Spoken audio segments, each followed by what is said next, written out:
이제 진퇴양난 세금 지옥에 빠진다. 이제 양도세는 어떻게 갈 것인가라는 내용들 말씀을 드리고자 합니다. 그리고 지금 시장이 뒤숭숭한데 좀 신탁 방식들이 지금 시장이 좀 유리한 부분이 있기 때문에 멤버십으로 좀 준비한 게 있거든요. 요것도 한번 체크해 보셨으면 좋겠습니다.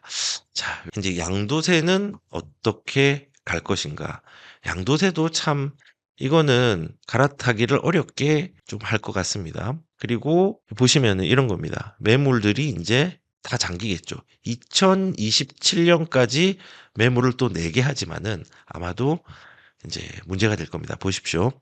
내년에 2027년도는 손대지 않겠다. 거주 4년, 보유 4년. 요거 그대로 유지하면은 최대 80%입니다. 그런데 잘 봐. 2028년부터는 이 4가 6%가 되는 거야. 거주는 6%야. 보유는 2%야. 그러면은 거주를 10년을 하면은 60%가 되는 거고요. 요때는 거주를 10년을 하면 40%가 되는 겁니다. 그리고 2029년은요. 거주를 10년을 하면은 장특공이 80%가 되는데 지금 여기에서 거주가 아니라 보유를 10년을 했다. 그러면은 장특공은 0%입니다. 요때는 뭐 한 20% 정도 되겠죠. 요때는 보유만 하면은 40%. 그러니까는 보유가 40, 20 빵으로 가는 거고요. 2029년에 빵으로 할 거야. 근데 2027년도 내가 퇴로를 열어놨어. 퇴로가 있는 거야. 이걸 이용해. 매물을 여기에 내. 라고 이제 신호를 보내는 거죠. 기회를 준 거야. 그래서 1세대 1주택자 같은 경우는 보유를 해도 0%가 되는 시기가 있습니다. 이러면은 누가 갈아타기를 하죠. 그리고 우리가 집을 살 때는 다운사이징을 하는 게 아니라 업사이징을 하잖아요. 업사이징을 하려고 하는데 장특공이 없으면 업사이즈를 못 합니다. 갈아타기 되게 어려워요.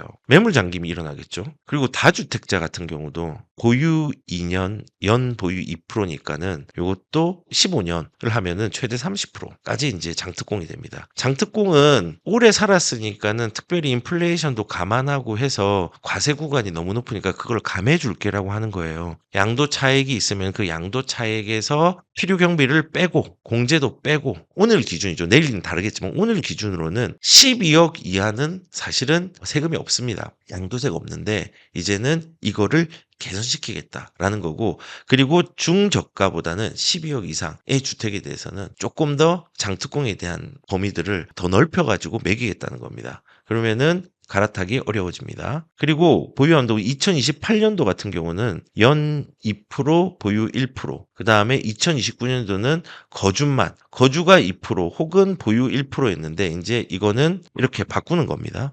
그래서 이런 식으로 바꾸는 거죠. 1년 유예 단계적 시행인데 2027년도는 현행하고 같은데 2028년도는 10년 최대 80%에서 거주 6%, 연 보유는 2%. 그래서 보유에 대한 부분들은 최대 15%까지, 거주는 30%까지. 2029년은 보유는 없어. 그냥 거주만 인정해 줄게 라고 하는 겁니다.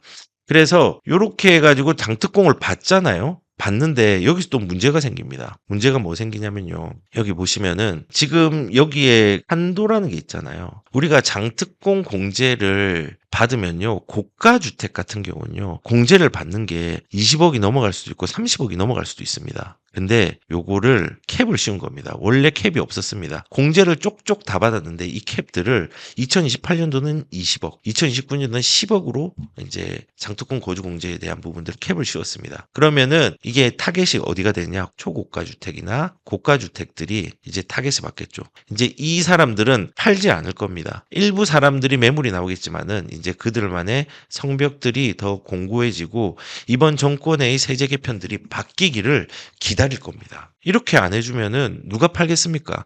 우리가 사업도 마찬가지고 집이라는 거는 거주의 목적도 있지만은 자산, 재화의 목적도 있습니다. 그러한 부분들을 무시하고 실질적으로 집이 비싸다. 거주를 하지 않았다는 이유로 세금에 대한 부분들을 불평등하게 하는 것 자체가 사실은 문제가 많다고 생각을 합니다. 근데 이거는 다주택자와 고가주택들을 잡기 위한 수단으로 이렇게 만들어졌습니다. 결국은 고가주택, 다주택, 1주택에 대한 부분도 비거주에 대한 거. 거주해라는 거죠. 거주해라. 다주택 하지 마라. 고가주택 공제 없다. 이겁니다. 근데 1주택자는 내가 특혜를 줄게. 30억 이하짜리 양도가액이 10년 이상 거주하면은 뭐 거기에 대해서 지금 말하는 것처럼 80%다 해줄게. 이제 이겁니다. 그리고 우리가 만약 20억에 사서 30억이 되었으면요. 30억에서 필요 경비를 빼고 여기 또 빼는 게 있는데 빼는 게 뭐냐면요. 1년에 한 번 양도세에 대해서 공제를 받습니다. 그게 250만 원이었습니다. 근데 10년을 거주하고 1세대 1주택이면 2,500만 원까지 주겠다. 1주택자는 특혜를 주겠다. 거주하면은 임대 물량 다 사라지게 하는 거죠. 전월세 없어지게 하는 겁니다. 그렇게 하겠답니다. 그래서 지금 장특공에 대해서는 이렇게 1세대 1주택 특혜를 주는 거는 전월세를 없어지게 하는 거. 그다음 거주요건을 붙이는 거는 거주에 대한 부분에서 갈아타기를 어렵게 하는 거. 그리고 다주택자를 없애고 고가주택에 대해 세금을 매기는 거는 고가주택은 성벽을 쌓게 하는 거. 이제 남은 사람들이 그다음에 다주택자를 지금 세금에 대한 부분들을 이렇게 한다고 하면은 다주택자들도 많이 조금 없어지고 버티기, 지키기로 가겠죠. 안 팔겠죠. 이건 팔면 발생하는 문제니까 안 팔겠죠. 이 안 파는 거를 타겟팅하기 위해서 보유세를 강화시킨 겁니다. 이도저도 못하게 팔게 만드는 거죠. 토끼몰이 하는 거죠. 아무튼 지금 세금을 되게 난감하게 만들어 놨어요. 난감하게. 그리고 이제 뭐 중과 완화라든지 이런 부분들도 이제 2027년이 일단은 토끼몰이 해입니다. 토끼몰이 해는 2027년. 그리고 요거는 6월 1일 딱 반년입니다. 반년. 6월 2일부터는 이제 버티기니까는 매물이 다 잠기겠죠. 근데 2027년까지는 원래는 5월 9일까지 내가 중과를 45%에서 플러스 20% 하려고 했고 3주택자는 30% 하려고 했어. 근데 내가 또 선심 쓴다. 5% 그리고 기본 세율의 10% 유예 줄게. 유예의 유예가 또 나온 겁니다. 2028년도는 근데 좀 못 봐주겠어. 내가 유예를 줬잖아. 그래도 인심 썼다. 10%, 15%, 3주택자는 15%까지. 그 다음에 2주택자는 기본 세율의 10%까지. 근데 2029년 되면은 정상으로 돌아온다. 2027년도에 팔아라. 이런 얘기가 나온 거죠. 그래서 뭐 고령자에 대해서는 양도세를 일시적으로 감면하는 건데 그런 것도 이제 혜택으로 나왔지만은 수도권에서 비수도권으로 처분하는 경우에 그것도 2년을 살고 5년을 가지고 있었던 경우에 50% 감면을 해준다.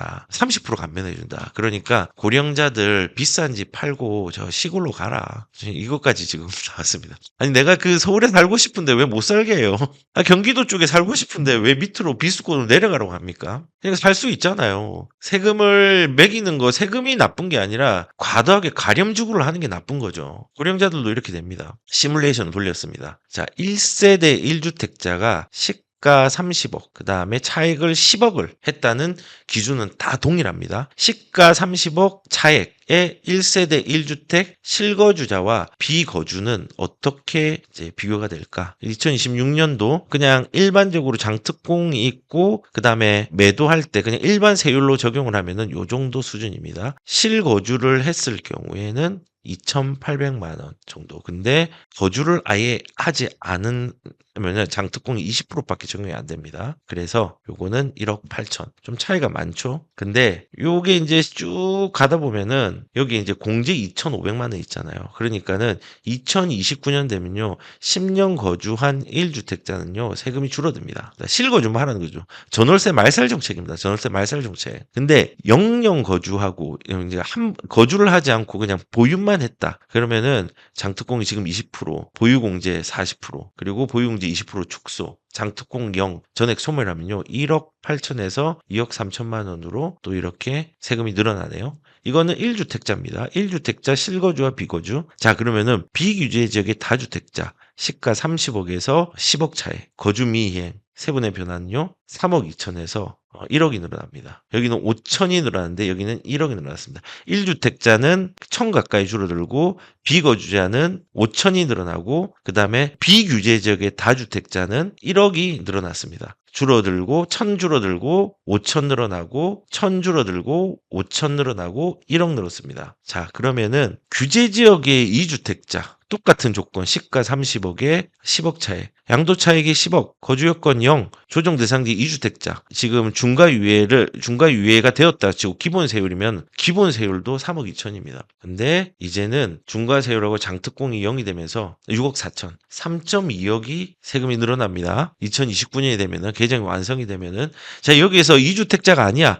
3주택자야. 여기에 뭐 내가 서울에 집이 있고 그다음에 비규제 지역에도 집이 있고 뭐 다 합쳐 보니까는 3주택으로 시가 30억이 되었어요. 그럼 중과요율가 되기 전에는 3억 2천 똑같습니다. 3억 2,891만 원. 자, 그런데 2027년도는 1억 정도 늘고 또 2028년도에도 거기서 추가로 1억, 2억 더 늘었죠. 그리고 여기에서 2억 3천이 더 늡니다. 그럼 총 지금 거의 4억 3, 4천이 세금으로 늘어나게 됩니다. 어마어마하죠. 시뮬레이션을 제가 돌려봤습니다. 어마어마합니다. 그래서 제가 아까 말했지만 유해라는 고급 기술을 써가지고 매물을 출회시키려고 합니다. 근데 이 출회시키는 것 자체가 되게 어려울 겁니다. 조금은 나오겠죠. 조금은 나오겠지만은 만약에 이제 매물이 이렇게 세금이 많이 부과가 되는 과정들이 생기잖아요. 그러면은 매물 잠깁니다. 그리고 지금 이걸로 나올 수 있는 결론이 뭐냐면요. 매물 잠깁니다. 그리고 전월세 줄어듭니다. 지금도 없는데 지금도 전세 수급 지수가 182 뭐 이 정도 되는데 더 심각해지겠죠. 예전에 190까지 넘어간 적이 있는데 지금 그렇게 될 것 같아요. 그러면 또 전세가가 자극이 되겠죠. 왜 전세가가 자극되냐? 전세가 불안하니까는 그 사람들이 실수요자로 전환을 합니다. 나중에. 그러면서 중저가 아파트를 자극하겠죠. 그렇습니다.